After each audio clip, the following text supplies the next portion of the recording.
ഈ വീഡിയോയിൽ മിഡിൽ ഈസ്റ്റിൽ നടന്നുകൊണ്ടിരിക്കുന്ന ഡെവലപ്മെൻറ്റുകളാണ്, പ്രത്യേകിച്ച് സ്ട്രൈറ്റ് ഓഫ് ഹോർമോസുമായിട്ട് ബന്ധപ്പെട്ട വിഷയം. ഇറാൻ, അമേരിക്ക രണ്ട് രാജ്യങ്ങളും തമ്മിൽ അങ്ങോട്ടും ഇങ്ങോട്ടും കുറേ നാൾ കൊണ്ടേ നടന്നുകൊണ്ടിരിക്കുന്ന നെഗോസിയേഷൻസ്. ഇതിൽ അമേരിക്ക ഒരു പ്രപ്പോസൽ കൊടുത്തിട്ട് വെയിറ്റ് ചെയ്തിരിക്കുമായിരുന്നു. അപ്പോൾ ഇന്ന് ഇറാൻ്റെ സൈഡിൽ നിന്നും അതിൻ്റെ മറുപടി വന്നിട്ടുണ്ട്. അവർ പറഞ്ഞിരിക്കുന്നത് ഞങ്ങൾക്ക് പറയാനുള്ള കാര്യങ്ങൾ പറഞ്ഞ് പാകിസ്ഥാൻ്റെ കയ്യിൽ അമേരിക്കയുടെ ആ പ്രപ്പോസൽ തിരികെ ഏൽപ്പിച്ചിട്ടുണ്ട്, ഞങ്ങളുടെ ഉത്തരം അതിൽ നൽകിയിട്ടുണ്ടെന്നും കൂടി അവർ പറയുന്നുണ്ട്. അപ്പോൾ എന്നാൽ ഇന്ന് ട്രംപ് ഫോക്സ് ന്യൂസിന് ഒരു ഇൻ്റർവ്യൂ കൊടുക്കുകയാണ്. ആ ഇൻ്റർവ്യൂവിൽ വളരെ വ്യക്തമായിട്ട് പുള്ളിക്കാരൻ പറയുന്നുണ്ട്. കുറേ ചോദ്യങ്ങൾ അവിടെ നിന്ന് ചോദിക്കുകയാണ്. എല്ലാം ഈ ഇറാൻ യുദ്ധവുമായിട്ട് ബന്ധപ്പെട്ട ചോദ്യങ്ങളാണ് ചോദിക്കുന്നത്. ഇറാനെ സൈനികപരമായി തന്നെ നിങ്ങൾ ഡിഫീറ്റ് ചെയ്തു എന്ന് അവകാശപ്പെടുന്നുണ്ടല്ലോ, പക്ഷെ എന്നാലും ഇപ്പോഴും അവർ വളരെ ശക്തരാണ് എന്നുള്ള നിലയിലാണ് കാര്യങ്ങളൊക്കെ അവതരിപ്പിക്കുന്നത്. എന്താണ് താങ്കളുടെ അഭിപ്രായം എന്നുള്ള ചോദ്യത്തിന് പുള്ളിക്കാരൻ പറയുന്നത് അവരുടെ 70% സൈനികപരമായിട്ടുള്ള വിഷയങ്ങളെല്ലാം തന്നെ ഞങ്ങൾ തകർത്ത് തരിപ്പണമാക്കി കഴിഞ്ഞു, അത് അവർ അംഗീകരിക്കാനുള്ള മടി കൊണ്ടാണ് അവരെങ്ങനെ പറഞ്ഞുകൊണ്ടിരിക്കുന്നത് എന്നാണ് പറയുന്നത്. ഞങ്ങൾ ആക്രമണം നടത്തിയ സ്ഥലങ്ങളൊക്കെ അവർക്ക് റീബിൽഡ് ചെയ്യാൻ തന്നെ ഡെക്കേഡ്സ് വേണ്ടി വരും എന്നാണ് ട്രംപ് അവകാശപ്പെടുന്നത്. പക്ഷെ അതേസമയം ഇറാൻ്റെ ഉള്ളിലുള്ള പാലങ്ങളൊക്കെ അവർ വീണ്ടും റീബിൽഡ് ചെയ്തതായിട്ടുള്ള വാർത്തകളൊക്കെ നമ്മൾ വായിച്ചതാണ്. അവർ വളരെ ഫാസ്റ്റ് ഫോർവേഡായിട്ട് വളരെ ക്വിക്കായിട്ട് തന്നെ ഈ ഇസ്രായേലും അമേരിക്കയും ചേർന്ന് നടത്തിയ ആക്രമണങ്ങളൊന്നും തന്നെ ഞങ്ങൾക്കൊരു വിഷയമേ അല്ല എന്നുള്ള തരത്തിൽ ആക്കി തീർക്കാൻ വേണ്ടിയിട്ട് പല പ്രോജക്റ്റുകളിലും പല ഡിസ്മാൻഡിൽ ചെയ്ത കെട്ടിടങ്ങളെല്ലാം തന്നെ റീബിൽഡ് ചെയ്യാൻ വേണ്ടിയിട്ട് ശ്രമിക്കുകയാണ് കേട്ടോ. യഥാർത്ഥത്തിൽ അവരെ കൊണ്ട് പെട്ടെന്ന് റീബിൽഡ് ചെയ്യാൻ സാധിക്കുമോ എന്ന് ചോദിച്ചാൽ ഇല്ല. അതിന് സത്യസന്ധമായിട്ടുള്ള അത് കൃത്യമായിട്ട് ഒരു ഇറാനിയൻ പൗരൻ തന്നെ ട്വീറ്റിൽ കുറിപ്പെഴുതി പോസ്റ്റ് ചെയ്തിട്ടുണ്ട്.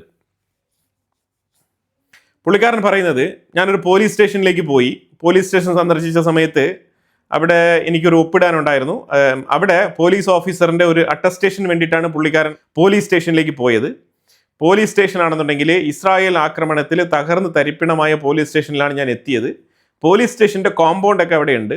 അതിൻ്റെ ഒരു അറ്റത്ത് ഒരു ഷെൽട്ടറിൻ്റെ ഉള്ളിൽ ഒരു അണ്ടർഗ്രൗണ്ടിൽ പോലീസ് ഓഫീസർ ഇരുന്ന് അറ്റസ്റ്റേഷൻ ചെയ്ത് കൊടുക്കുന്ന സാഹചര്യമാണ് ഇന്ന് രാജ്യത്ത് നിലവിലുള്ളത്.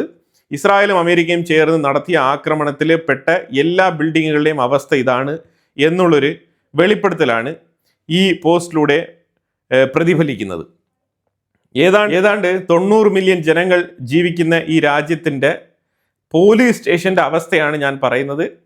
ഈ രാജ്യത്തിന്, അതായത് ഈ പൊതുജനങ്ങൾക്ക് സുരക്ഷ ഉറപ്പുവരുത്തുന്ന പോലീസ് സ്റ്റേഷൻ്റെ അവസ്ഥ തന്നെ ഇങ്ങനെയാണെന്നുണ്ടെങ്കിൽ പിന്നെ എങ്ങനെയാണ് ഈ ജനങ്ങളുടെ സുരക്ഷയ്ക്ക് ഇവർ ഉറപ്പ് നൽകാൻ പോകുന്നത് എന്നുള്ളൊരു ചോദ്യമാണ്, ഒരു പൊളിറ്റിക്കൽ ക്വസ്റ്റ്യനാണ് ഇതിനകത്ത് ആ വ്യക്തി ചോദിച്ചിരിക്കുന്നത്. ഇത് നിലവിലെ ഇറാൻ്റെ അവസ്ഥയാണ്. അവരെന്തെല്ലാം തരത്തിൽ ഇറാൻ ഞങ്ങൾക്കൊന്നും സംഭവിച്ചിട്ടില്ല എന്നുള്ള മട്ടിൽ ഒരു സ്ട്രാറ്റജി ഉപയോഗിക്കുന്നുണ്ട്, അത്രയേ ഉള്ളൂ. ഇപ്പം അമേരിക്ക മുന്നോട്ട് വച്ചിരുന്ന ഉപാധികളെല്ലാം തള്ളിക്കൊണ്ടാണ് ഇറാൻ പാകിസ്ഥാനിലൂടെ മറുപടി അറിയിച്ചിരിക്കുന്നത്. അപ്പം മറുപടിയിൽ ഒറ്റ വാക്യം മാത്രമേ ഇതിനകത്ത് വളരെ സ്പെസിഫിക് ആയിട്ട് ഇറാൻ ഉദ്ദേശിക്കുന്നുള്ളൂ: യുദ്ധം അവസാനിപ്പിക്കുക. മറ്റൊരു ഉപാധികളുമില്ല. ന്യൂക്ലിയർ എൻറിച്ച്മെൻറ്റിനെ കുറിച്ച് ചർച്ച വേണ്ട. അതുപോലെ എൻറിച്ച്ഡ് യുറേനിയം കൈമാറുന്നതുമായിട്ട് ബന്ധപ്പെട്ട വിഷയത്തിൽ ചർച്ച വേണ്ട. അതുപോലെ തന്നെ മറ്റുള്ള ഒരു വിഷയങ്ങളും ചർച്ച ചെയ്യേണ്ട. ജസ്റ്റ് നിങ്ങൾ വന്നതുപോലെ യുദ്ധം അവസാനിപ്പിച്ച് മടങ്ങുക എന്നാണ് ഇറാൻ പറഞ്ഞിരിക്കുന്നത്. ഇനി ഇതിനേക്കാളും അപമാനം ഇനി ട്രംപിന് വേറെ എവിടെന്നെങ്കിലും കിട്ടാനുണ്ടോ? എന്നിട്ടും ട്രംപ് വളരെ സമാധാനപരമായിട്ടുള്ള തീരുമാനങ്ങളിലാണ് മുന്നോട്ട് പോകുന്നത്. എന്നിട്ടും ട്രംപ് വളരെ സമാധാനപരമായിട്ടാണ് കാര്യങ്ങളൊക്കെ നോക്കിക്കാണുന്നത്. ഓക്കെ, ഒരു പക്ഷേ മെച്യൂരിറ്റി ആവാം, ഇല്ലെങ്കിൽ അമേരിക്കയുടെ ഫോഴ്സ് നമ്മുടെ കയ്യിലാണല്ലോ ഉള്ളത്. നമുക്ക് ഏത് സമയത്തും ഒരു ഉത്തരവിലൂടെ എന്തും ചെയ്യാൻ സാധിക്കും എന്നുള്ള തരത്തിലുള്ളൊരു കോൺഫിഡൻസ് ആവാം, നമുക്കൊന്നും പറയാൻ പറ്റത്തില്ല. കാരണം ട്രംപ് അതിനുശേഷം മനവേദനയോടുകൂടി ഒരു ട്വീറ്റ് പ്രസിദ്ധീകരിച്ചിട്ടുണ്ട്, ട്രൂത്ത് സോഷ്യൽ മീഡിയ പോസ്റ്റ്. അത് ഞാനിവിടെ വെക്കുന്നുണ്ട്, ജസ്റ്റ് ഒന്ന് വായിച്ചു പോവാം. കാരണം അത് വളരെ പ്രാധാന്യമുള്ളൊരു ട്രൂത്ത് സോഷ്യൽ മീഡിയ പോസ്റ്റാണത്. കാരണം എല്ലാം അവസാനിച്ച് ഇറാൻ ഇനിയും വഴങ്ങുന്നില്ല എന്നുള്ള തരത്തിൽ എത്തി നിൽക്കുന്ന ആ ഒരു മൊമെന്റിൽ ട്രംപ്, ഇപ്പം ഈ പോസ്റ്റ് ഇടുന്നതിന് തൊട്ട് മുമ്പ് ഇബ്രാഹിം സൊൽഫഗേരി എന്ന് പറഞ്ഞ ഇറാൻ്റെ സ്പോക്സ് പേഴ്സൺ, അതായത് IRGCയുടെ കമാൻഡ് യൂണിറ്റിൻ്റെ തലപ്പത്തുള്ള ഹാത്തം അൽ അൻബിയയുടെ ഓഫീസിൽ നിന്നും സംസാരിക്കുന്ന IRGCയുടെ ഡയറക്റ്റ് സ്പോക്സ് പേഴ്സണാണ്. പുള്ളിക്കാരൻ പറഞ്ഞിരിക്കുന്നത് we conveyed our response through Pakistan. Our concern is mentioned clearly to end the war. അത്രേ ഉള്ളൂ. ജസ്റ്റ് യുദ്ധം അവസാനിപ്പിച്ച് മടങ്ങി പോടെ എന്നാണ് പറഞ്ഞിരിക്കുന്നത്. ചുമ്മാ വെറുതെ കിടന്നുകൊണ്ട് യുറേനിയം അത് എന്നൊക്കെ പറഞ്ഞുകൊണ്ട് ഇവിടെ വരല്. അതേപോലെ സ്ട്രേറ്റ് ഓഫ് ഹോർമോസ് ഒക്കെ തുറക്കണോ വേണ്ടിയോ, അവിടെ ഫീ ചാർജ് ചെയ്യണമോ ചാർജ് ചെയ്യണ്ടയോ എന്നുള്ളതൊക്കെ ഞങ്ങളുടെ ഡിസ്ക്രിപ്ഷനിൽ വരുന്ന കാര്യങ്ങളാണ്. ചിലപ്പോൾ ഞങ്ങളുടെ സുഹൃത്ത് രാജ്യങ്ങളെ ഞങ്ങൾ ഫ്രീ ആയിട്ട് വിടും, ചിലപ്പോൾ ഞങ്ങളുടെ എനിമീസിൻ്റെ അടുത്ത് ഞങ്ങൾ പൈസ ചാർജ് ചെയ്യും. ഇപ്പം ഞങ്ങളെ ആക്രമിച്ച രാജ്യങ്ങളുടെ അടുത്ത് ഞങ്ങൾ കോമ്പൻസേഷൻ വരെ ചാർജ് ചെയ്തേക്കാം. ഇതൊക്കെ ഞങ്ങളുടെ സ്വന്തം തീരുമാനങ്ങളാണ്. നിങ്ങൾ ആരാണ് ഇതിലൊക്കെ ഇടപെടാൻ? അതുകൊണ്ട് എങ്ങനെയാണോ വന്നത് അതേപോലെ യുദ്ധം അവസാനിപ്പിച്ച് മടങ്ങിപ്പോവുക എന്നുള്ളതാണ് ഉത്തരം. ഇത്തരത്തിൽ വളരെ ബോൾഡായിട്ടുള്ള സ്റ്റേറ്റ്മെൻറ്റാണ് ഇറാൻ കൊടുത്തിരിക്കുന്നത്. അത് കഴിഞ്ഞിട്ടാണ് ട്രംപ് ഭയങ്കര വിഷമത്തിൽ വന്നിട്ട് ഈ ഒരു ട്വീറ്റ് എഴുതിയിരിക്കുന്നത്. Iran has been playing games with the United States and the rest of the world four 47 years. Delay, delay, delay. And then finally hit pay dirt. When Barack Hussein Obama became president, he was not only good to them, he was great. Actually, going to their side, jettisoning Israel and all other allies, and giving Iran major and very powerful new lease on life. Hundreds of billions of dollars. $1.7 billion in green cash. അതായത് Donald Trump JCPOA എഗ്രിമെൻറ്റിലേക്ക് ഇറാനെ ക്ഷണിച്ചു വരുത്തിയതും അതിലവർ ഒപ്പിട്ടതും within 1 വീക്കിൽ Barack Obama ഇറാനിലേക്കുള്ള fund അതും liquid cash ആയിട്ട് 1.7 billion transfer ചെയ്ത് കൊടുത്ത ആ സ്റ്റോറിയാണ് ഇപ്പം ട്രംപ് പറയുന്നത്. ഇതൊക്കെ നമ്മൾ എത്രയോ മാസങ്ങൾക്ക് മുമ്പ് ഈ വിഷയം പറഞ്ഞു പോയിട്ടുണ്ട്. അതായത് ഡെമോക്രറ്റിക് പാർട്ടിയുടെ സൈഡിൽ നിന്നും കൂടുതലായിട്ട് ട്രംപിൻ്റെ ഇറാൻ യുദ്ധത്തിനെ വിമർശിച്ചുകൊണ്ട് കമലാ ഹാരിസ് 2-3 ദിവസങ്ങൾക്ക് മുമ്പ് ട്രംപിനെതിരെ ആഞ്ഞടിച്ചിട്ടുണ്ടായിരുന്നു. അതൊക്കെ പുള്ളിക്കാരൻ്റെ മനസ്സിൽ കിടപ്പുണ്ട്. അപ്പോൾ എല്ലാം കൂടി ചേർത്ത് ഈ കുറിപ്പിൽ എഴുതി പിടിപ്പിച്ചിരിക്കുന്നത്. ഡെമോക്രാറ്റിക് പാർട്ടിയൊക്കെ ഇതിൻ്റെ ഇൻവോൾവ്മെൻറ്റിനെ കുറിച്ച് വ്യക്തമായിട്ട് ചൂണ്ടിക്കാണിക്കാൻ വേണ്ടിയിട്ടാണ് ഈ ബറാക്ക് ഒബാമയുടെ വിഷയങ്ങളൊക്കെ ട്രംപ് ഇതിനകത്ത് എടുത്ത് പറയുന്നത്. It was so much money that when it's arrived the Iranian thugs has no idea what to do with it. They had never seen money like this and never will again. It was taken off the plane in suitcases and statues. And the Iranian couldn't believe that luck. They finally found the greatest sucker of them all. In the form of a weak and stupid American president, he was a disaster as our leader, but not as bad as sleepy Joe Biden. For 47 years, the Iranian have been tapping US alone, keeping us waiting, killing our people with their roadside bombs, destroying protests, and recently wiping out 42,000 innocents, unarmed protesters, and laughing at our now great again country. They will be laughing no longer. President Donald J Trump എന്നാണ് എഴുതി കുറിച്ചിരിക്കുന്നത്. അപ്പോൾ ഇതിൽ നിന്ന് വളരെ വ്യക്തമാണ്. അപ്പോൾ ഇനി അവർ ചിരിക്കില്ല, ഇനി അവർക്ക് പണം കിട്ടില്ല, ഇനി അവർ എൻ്റെ യഥാർത്ഥ മുഖം കണ്ടറിയും എന്നൊക്കെയാണ് ട്രംപ് എഴുതി കുറിച്ചിരിക്കുന്നത്. എന്ത് മുഖം കാണാനാണെന്നുള്ളത് ട്രംപ് പ്രത്യക്ഷത്തിൽ വ്യക്തമാക്കേണ്ടിയിരിക്കുന്നു, പ്രാക്ടിക്കലി വ്യക്തമാക്കേണ്ടിയിരിക്കുന്നു. അല്ലാതെ വീണ്ടും പാകിസ്ഥാൻ്റെയും അസീമുനറിൻ്റെയും ഷാബാസ് ഷെരീഫിൻ്റെയും കാലിൽ പോയി വീണിട്ട് ഒരു കാര്യമില്ല. ഇതാണ് മനസ്സിലാക്കേണ്ടത്. എനിവേ, ഇറാൻ അവരുടെ പൊസിഷനിൽ ഉറച്ചു നിൽക്കുകയാണ്. ഇനി ഇത് കഴിഞ്ഞിട്ട് ഹാത്തം അൽ അൻബിയയുടെ സ്പോക്സ് പേഴ്സൺ ഒരു മെസ്സേജ് കൂടി കൺവേ ചെയ്തിട്ടുണ്ട്. ട്രംപിൻ്റെ ഈ പോസ്റ്റ് കഴിഞ്ഞിട്ട് ഒരു മെസ്സേജ് പുള്ളിക്കാരൻ വീണ്ടും പബ്ലിഷ് ചെയ്യുന്നുണ്ട്. അതിങ്ങനെയാണ്. വീണ്ടും Ebrahim Zolfaghari, if the enemy attacks Iran again, ഞങ്ങളെ ഇനിയെങ്ങാനും നീ അറ്റാക്ക് ചെയ്യുകയാണെന്നുണ്ടെങ്കിൽ ഞാൻ ഉറപ്പിച്ച് പറയാണ്, എൻ്റെ കയ്യിലുള്ള പുതിയ ആയുധങ്ങളൊക്കെ ഞാൻ പുറത്തിറക്കും. അങ്ങ് ഉറപ്പിച്ച് പറയാണ്. അതൊരു വ്യത്യസ്തമായ അനുഭവമായിരിക്കും നിങ്ങൾക്ക് യുദ്ധമുഖത്ത് നൽകാൻ പോകുന്നത് എന്നാണ് പുള്ളിക്കാരൻ പറഞ്ഞു വെക്കുന്നത്. ഞങ്ങളുടെ സബ്മറൈൻസ് സ്ട്രേറ്റ് ഓഫ് ഹോർമോസിൽ വെള്ളത്തിൻ്റെ അടിയിൽ പതുങ്ങിക്കിടപ്പുണ്ട്. അത് ഏത് നേരത്തെ എങ്ങനെ ഉപയോഗിക്കണം എന്നുള്ളത് ഞങ്ങൾക്ക് വളരെ വ്യക്തമായിട്ടറിയാം. അതുകൊണ്ട് സൂക്ഷിച്ചും കണ്ടും ഇടപെട്ടാൽ നിങ്ങൾക്ക് നല്ലത് എന്നുള്ളൊരു വാണിംഗ് ആണ് പുള്ളിക്കാരൻ കൊടുത്തിരിക്കുന്നത്. ഇതവരുടെ വാർ സ്ട്രാറ്റജിയാണ്. വീണ്ടും ഒരു യുദ്ധം ഉണ്ടാവാതിരിക്കാനുള്ള ഒരു സ്റ്റേറ്റ്മെൻ്റ് ആയിട്ടാണ് എനിക്ക് വായിച്ച് മനസ്സിലാക്കാൻ കഴിയുന്നത്. പക്ഷേ ഇത് അമേരിക്കയെ സംബന്ധിച്ചിടത്തോളം ഭീഷണിയാണ്, ശരിക്കും പറഞ്ഞാൽ അപമാനകരമാണ്. അമേരിക്കയെ സംബന്ധിച്ചിടത്തോളം ഇത്തരത്തിലുള്ളൊരു പ്രൊവോക്കേറ്റീവ് സ്റ്റേറ്റ്മെൻറ്റ് ഏറ്റുവാങ്ങി അമേരിക്ക മിണ്ടാതിരിക്കുമോ ചോദിച്ചു കഴിഞ്ഞാൽ CIA, പെൻറ്റഗൺ മിണ്ടാതിരിക്കൂല. ട്രംപ് ഒരു പക്ഷേ മിണ്ടാതിരുന്നിട്ട് അവരെ അടക്കി നിർത്താനുള്ള സാധ്യതകളുണ്ട്. അല്ലാതെ ബ്രാഡ് കൂപ്പറും അതുപോലെ തന്നെ CIA ഏജൻറ്റുകളൊക്കെ ഇത്തരത്തിലുള്ള ഡയലോഗൊക്കെ കേട്ടിട്ട് എനിക്ക് മിണ്ടാതിരിക്കുമെന്ന് എനിക്ക് തോന്നുന്നില്ല. അത്തരത്തിലുള്ള പ്രൊവോക്കേറ്റീവ് സ്റ്റേറ്റ്മെന്റുകളാണ് ഇറാന്റെ സൈഡിൽ നിന്ന് വന്നുകൊണ്ടിരിക്കുന്നത്. ട്രംപ് മുന്നോട്ട് വെച്ച പ്രപ്പോസലൊട്ടും അംഗീകരിച്ചിട്ടുമില്ല. ട്രംപ് ഫോക്സ് ന്യൂസിൽ പറഞ്ഞപ്പോൾ പറഞ്ഞത് അവിടെ ചില നേതാക്കളാണ് ഞങ്ങളുമായിട്ട് ചർച്ച നടത്തിക്കൊണ്ടിരിക്കുന്നത്. അവർ ചില സമയങ്ങളിൽ ഞങ്ങളുടെ അടുത്ത് വന്നിട്ട് നിങ്ങളുടെ ഡീൽ ഓക്കെയാണ്, ഞങ്ങൾ എങ്ങനെയെങ്കിലും ഓക്കെ ആക്കി തരാം എന്നൊക്കെ പറഞ്ഞിട്ട് പോകുന്നുണ്ട്. പിന്നീട് ഒരു 2 ദിവസം കഴിയുമ്പോഴത്തേക്കും അതേ ആൾക്കാർ തന്നെ ഇത് മാറ്റി സംസാരിക്കുന്നുണ്ട്. അപ്പോൾ അതുകൊണ്ട് ഞങ്ങൾക്ക് എന്ത് ചെയ്യണമെന്ന് അറിയാത്തൊരു സാഹചര്യത്തിലാണ്, കൺഫ്യൂസ്ഡ് സ്റ്റേറ്റിലാണ് സഞ്ചരിച്ചുകൊണ്ടിരിക്കുന്നത് എന്നുള്ള വിഷയം ട്രംപ് തുറന്നു പറയുകയാണ് ഫോക്സ് ന്യൂസിൽ. അപ്പോൾ ഇത് ഒരു തീരുമാനം ഉണ്ടാക്കണം എന്നുണ്ടെങ്കിൽ എന്താണ് ചെയ്യേണ്ടത്? ഇസ്രായേലിൻ്റെ മാർഗമാണ് കറക്റ്റ്, അല്ലാതെ വേറെ ഒരു മാർഗവുമില്ല ഇതിനകത്ത്.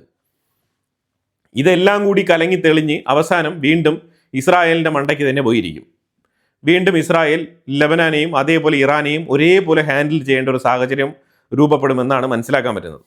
ഇസ്രായേൽ ആണെന്നുണ്ടെങ്കിൽ ഇന്ന് ഈ ബാറ്റിൽ ഫീൽഡ് എവിടെയാണെന്ന് പറഞ്ഞാൽ ബിന്ത് ജബീൽ. ഈ ബിന്ത് ജബീൽ എന്ന് പറയുന്നത് സൗത്ത് ലെബനാൻ്റെ അങ്ങ് ഒരു എഡ്ജ് ഏരിയയിലാണ് ഈ ബിന്ത് ജബീൽ എന്ന് പറയുന്നത്.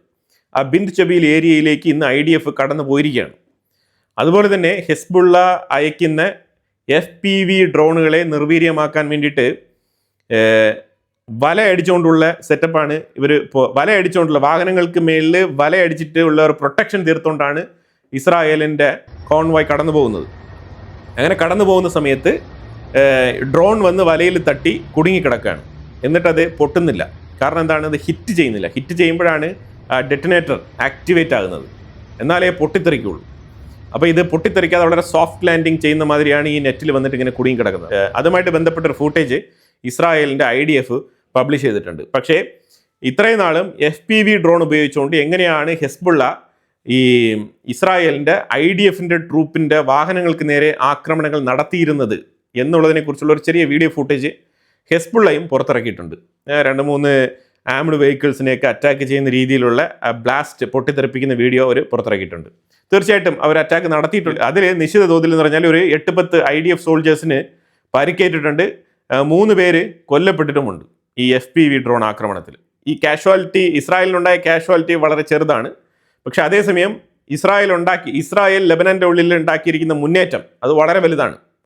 കാരണം ഹെസ്ബുള്ള കിടന്ന് വെള്ളം കുടിക്കുന്ന സാഹചര്യമാണ് ഇപ്പം എല്ലാ കാര്യങ്ങളും ഇവിടെ ഇപ്പോൾ റോക്കറ്റൊക്കെ ഒഴിവാക്കിക്കൊണ്ട് ഇപ്പം FPV ഡ്രോണിലേക്ക് എത്തിയിരിക്കുകയാണ് കാര്യങ്ങൾ. അതായത് ചെറുതായിട്ട് കുട്ടികൾ വെച്ച് കളിക്കുന്ന കളിപ്പാട്ട ഡ്രോൺ, അത് വെച്ചിട്ടാണ് ഇപ്പോൾ ആക്രമണങ്ങൾ നടത്തുന്നത്.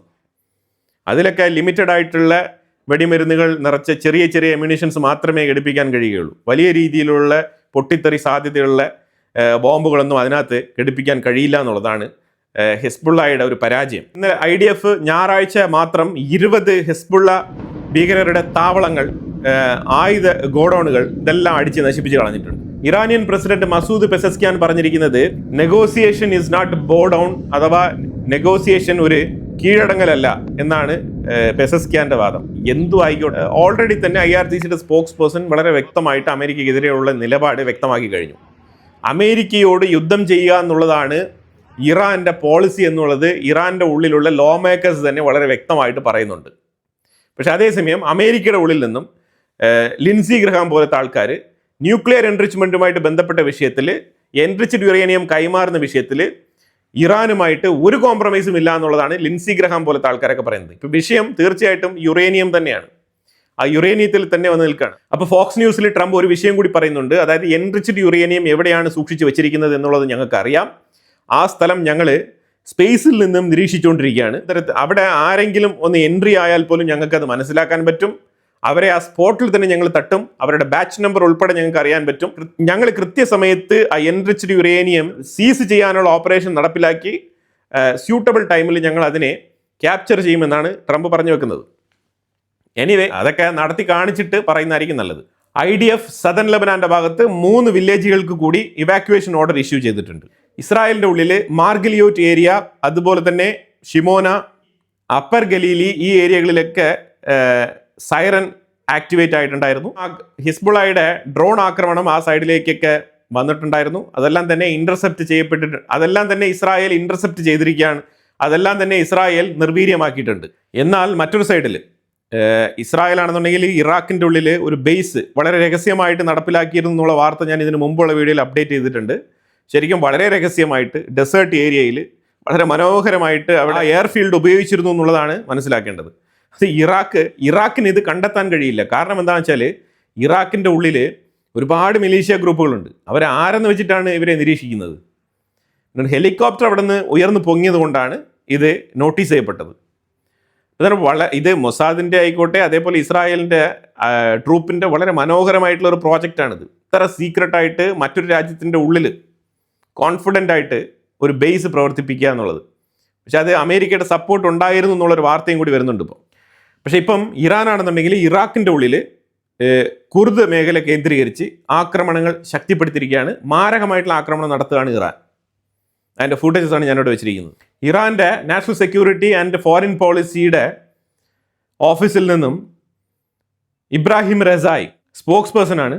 പുള്ളിക്കാരൻ പറഞ്ഞിരിക്കുന്നത്, അതായത് ഈ മൊമെന്റ് വരെ ഞങ്ങളുടെ റിസ്ട്രെയിൻ ഇസ് ഓവർ, ഇനി ഞങ്ങൾ ഒന്നിനു വേണ്ടിയിട്ട് വെയിറ്റ് ചെയ്തിരിക്കില്ല. സ്ട്രേറ്റ് ഓഫ് ഹോർമൂസിൽ ശക്തമായിട്ടുള്ള ആക്രമണങ്ങൾ ഞങ്ങൾ തുടങ്ങും. പ്രത്യേകിച്ച് ഇസ്രായേൽ, അമേരിക്ക, യൂറോപ്യൻ വെസലുകൾ കടന്നു വന്നു കഴിഞ്ഞാൽ അതിനെതിരെ ആക്രമണം നടത്തും എന്ന് പ്രഖ്യാപിച്ചിരിക്കുകയാണ്.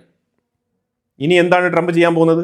ഇനിയും സമാധാനത്തിൻ്റെ വെള്ളക്കൊടിയും കാണിച്ചുകൊണ്ട് നടക്കാൻ പോകുന്നു എന്നുള്ളത് നമുക്കറിയില്ല. എന്തായാലും നിലവിൽ ഇതാണ് സാഹചര്യം. നെതന്യാഹു പറഞ്ഞിരിക്കുന്നത് uranium, enriched uranium must be ceased from Iran. അത് സീസ് ചെയ്യാതെ യുദ്ധം അവസാനിപ്പിക്കില്ല എന്നാണ് പറഞ്ഞിരിക്കുന്നത്. വാർ വിത്ത് ഇറാൻ നോട്ട് ഓവർ എന്നാണ് നെതന്യാഹു പറഞ്ഞിരിക്കുന്നത്. യുറേനിയം അതാണ് main focus. UAE, Kuwait, Qatar 3 രാജ്യങ്ങളും ഇറാൻ്റെ ഡ്രോൺ ആക്രമണം റിപ്പോർട്ട് ചെയ്തിട്ടുണ്ട്. അതെല്ലാം തന്നെ ഇന്റർസെപ്റ്റ് ചെയ്യപ്പെട്ടിട്ടുണ്ട്. പക്ഷേ ഇറാൻ ഡ്രോൺ അറ്റാക്ക് നടത്തിയിട്ടുണ്ട് അവിടെ. അപ്പോൾ എന്തായാലും നിലവിലെ ഇതാണ് മിഡിൽ ഈസ്റ്റ് കോൺഫ്ലിക്റ്റുമായിട്ട് ബന്ധപ്പെട്ട അപ്ഡേറ്റ്സ്. ഇതിനെക്കുറിച്ചുള്ള അഭിപ്രായങ്ങൾ കമന്റ് ബോക്സിൽ രേഖപ്പെടുത്തുക. കൂടുതൽ വാർത്തകളുമായിട്ട് അടുത്ത വീഡിയോയിൽ വരാം. Thank you so much.